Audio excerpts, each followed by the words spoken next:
Welcome back to Insight. We're talking about bullying, and actually I'm about to show you a short clip, and this was shown about 5 years ago on here on Cox, and we're actually going to do another documentary on bullying, and we're going to have open casting calls for that. So if there's any actors interested, just check us out on Facebook. But I want you to watch this clip coming up.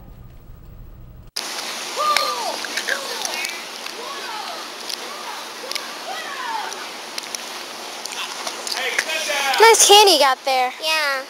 Can I have some? Well, no. Sorry you feel that way. Do not attempt to chase the girls to get your candy back. Immediately tell an adult, a teacher, a school resource officer, or your parents. Never feel as if you are tattling when you report bullying. If nothing is said, nothing can be done. And we're back. And what Rihanna said in that video was very important. If nothing is said, nothing can be done. And parents, you know what, you can realize beforehand if your child maybe is bullied or if they're bullying somebody else. And I'm going to tell you some little facts. What are some signs of a child being bullied? Comes home with damaged or missing clothing or other belongings. Reports losing items such as books, electronics, clothing, or jewelry. Has unexplained inquiries. Complains frequently of headaches, stomach aches, or feeling sick. Has trouble sleeping or has frequent bad dreams, has changes in eating habits, hurts themselves, are very hungry after school from not eating their lunch, loses interest in visiting or talking with friends, is afraid of going to school or other activities with peers, loses interest in schoolwork or begins to do poorly in school, appears sad, moody, angry, anxious, or depressed when they come home, and talks about suicide. But there are also some signs that your child might be bullying others, and these are: becomes violent with others, gets into physical or verbal fights with others, gets sent to the principal's office or detention a lot, has extra money or new belongings that cannot be explained, will not accept responsibility for their actions, has friends who bully others. Now, we're back and listening to those facts and understanding that. Do you guys have any questions that you've been wondering about bullying? And maybe these questions the audience are wondering too. Do you have any questions? How many kids are willing to stand up to a bully and say no and stop? You know, that's not right. You know, How many? You know, is there? What do you think about that? I think it actually depends on who's getting bullied and then the bully. Like, there are some bullies who will stand up, like, not bullies, but there are some kids who are being bullied. There are some that will stand up and the bully will just walk away and, like, okay, they're like, for real, I'm gonna just leave. Or the bully's just saying, oh, so they think they're big and bad now, I'm just gonna have to put them in their place again. So it kind of depends on the bully, actually. So on the bully and maybe even the victim, if they're strong enough, if they're going to say. I think a lot of people are afraid, and a lot of kids are afraid, like, oh, I don't really want to say it. Maybe people make fun of me even more if I say something. All right, do you have anything? Well, it's about bullies, but I don't understand how some of the kids that are being bullied, why do they kind of consider suicide? I don't get it. Yeah, that is a very touchy subject. I know a lot of students in the past that were reporting about suicides. I've actually known one when I was in high school. He was an acquaintance, and I talked to him a lot, like a little bit, not really hang out, but just a little bit. And some of the kids actually took advantage of him because he was very, very smart in school. He had all A's. And so they always just used him for homework or for tests. And no one really noticed, and it's kind of scary because you don't really notice it. You think, well, you know, he's sad maybe because people pick on him, but you don't really think someone's going to go to that length. And we found out that he did, and it was sad. And what was scarier to me, though, was actually people's response, the kids' response. It didn't seem like they didn't care as much. And that seems like people are lacking in empathy. And I think that's a major thing. But actually, how people get to that point, it's hard to say, you know, but it's really sad. And hopefully, like the things I've listed, parents can monitor your children, notice their behavior. If you have friends, notice their behavior. If you notice this change, if they become more depressed, then say something, maybe talk to them, cheer them up. It can be even just as simple as, you know, hey, I'm here for you. And that can change somebody. You never know what people are going through. Do you have anything you wanted to add or a question? Yeah, what kind of bullying is taking place like today more often? That is an excellent question. You know, there are 4 types of bullying. There is physical bullying, and I think when people think of bullies, they think of physical. You know, that's a classic. You see it on TV all the time, some big old guy, right, with wearing like all black or have like spikes or collar, you know, for cartoons or programs, and they're always beating up on some tiny little kid. Another type is verbal. I think that's very popular. I think mostly for girls, that's a common thing, and the physical I think is more common for boys. But the other 2 that I think is more common today is emotional and cyberbullying. Emotional, more so, is not necessarily can attack them face to face, but more so gossiping, spreading things behind someone's back. And I think emotional bullying occurs also not just for children. I think adults are guilty of that, and they may not know it. They spread rumors, they talk about somebody saying, oh, what's she doing, why she's wearing that, I don't like that, or whispering behind some people's back. And children are watching, and they mimic that as well. And cyberbullying, I think that's a recent thing. That's not really a problem that we hear. I know my generation, we didn't really do that. You know, that wasn't really common, texting or anything. And I think that's something that you guys deal with or see. Have y'all seen that personally? Someone who's cyberbullied someone by texting or Facebook or whatnot? All the time. It's like every time you go on Facebook, there's like a whole list of just the same old thing, just going back and forth. I'm like, why don't y'all message each other instead of like just filling up somebody's news feed about some drama that is like not even necessary. Like, I think it's because that we've gotten so more advanced with technology, we just have to write everything that's on our brain since we can't actually say it to somebody else's face. I haven't necessarily dealt with a case of cyberbullying, but I've heard people, like, I'll look at my friends' pages and they'll have friends that we're not even friends with, and we're like, I call them up, I'm like, who are you?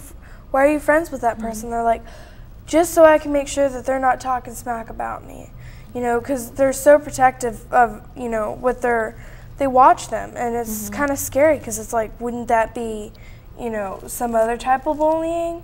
You know, I haven't seen anything myself, but I've seen other people protect themselves from it.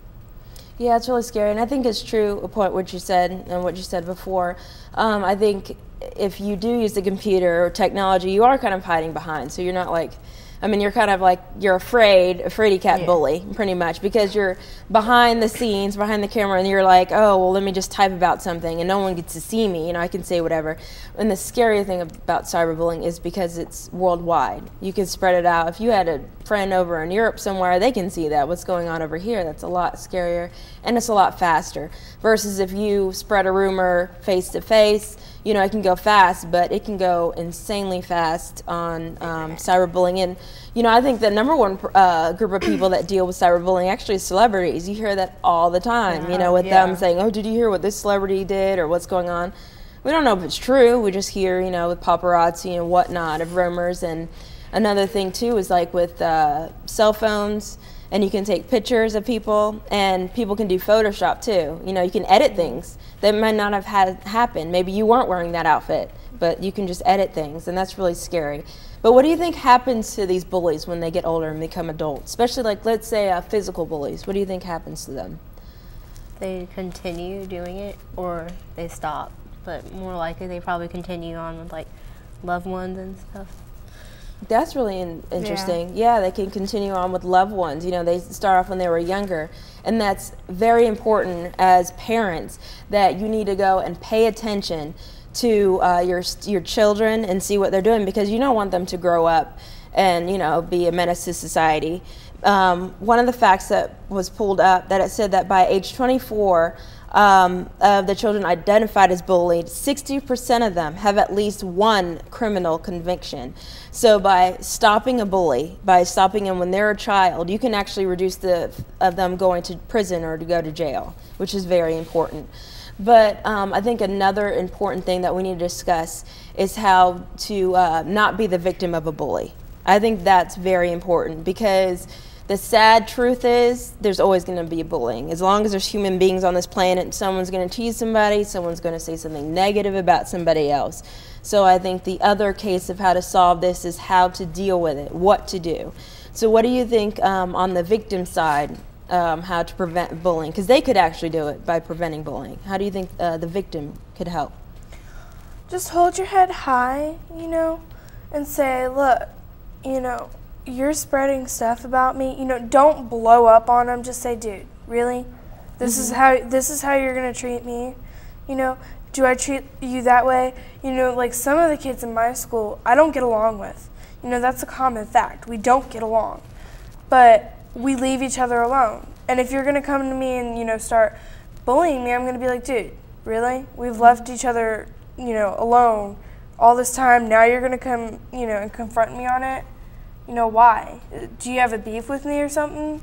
Yeah, that's interesting. What about you? What do you think? It again depends on who the victim is, of course. Like I would say if I was a victim, because I don't get influenced by that stuff that too easily, or I don't get hurt as much, so I just brush it off. I'm like, those are people who have their own issues at home, or somebody else is bullying them themselves. So I mean, I just feel sorry for that person who's trying to bully me.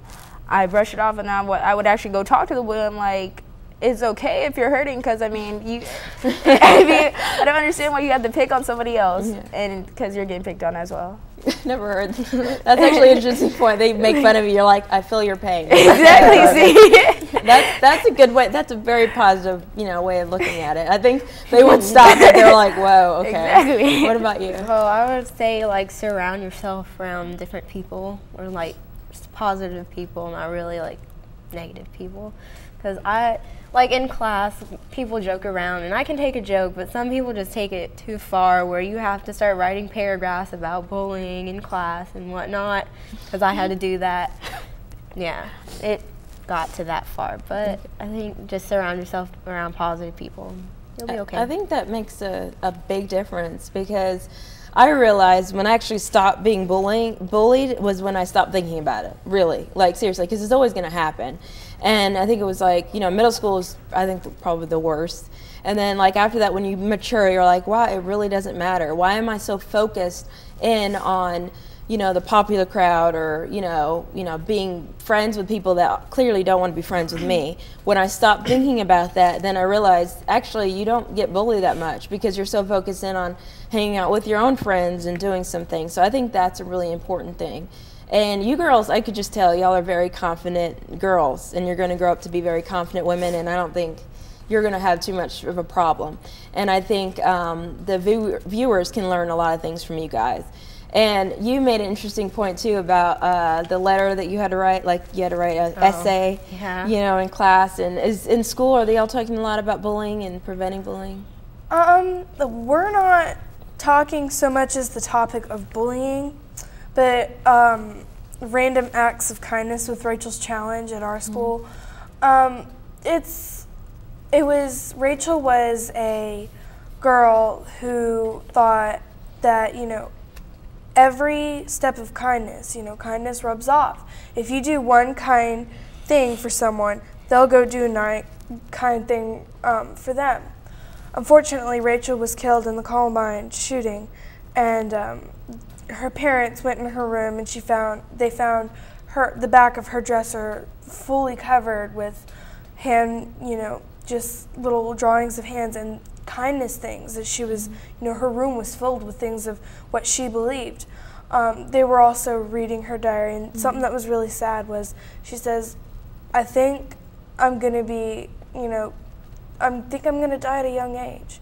But she's like, I just hope that my time on earth is spent doing kind things for others. So our school got into that, and something that we're doing for a community project is saving our pop tabs for Ronald McDonald, for the Ronald McDonald House. So we're kind of doing that, and actually I think it's really good that your school's doing something positive. And you know what, instead of, because I know we're talking about bullying a lot, and everybody talks about bullying all the time.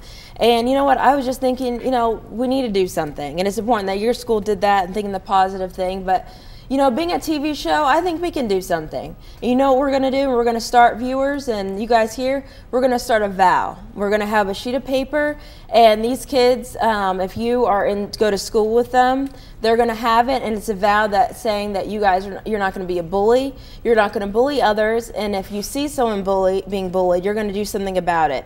They're going to have it in their schools. You're going to sign it. We're going to have pretty much like a petition, and we're going to try to get others to sign this. And you can see it on our website on www.insighttelevision.org. You can also check us out on facebook.com. And we're coming here on a close. But if you want to know more about anti-bullying in your school, you can go to www.okaloosaschools.com or www.escambia.k12.fl.us.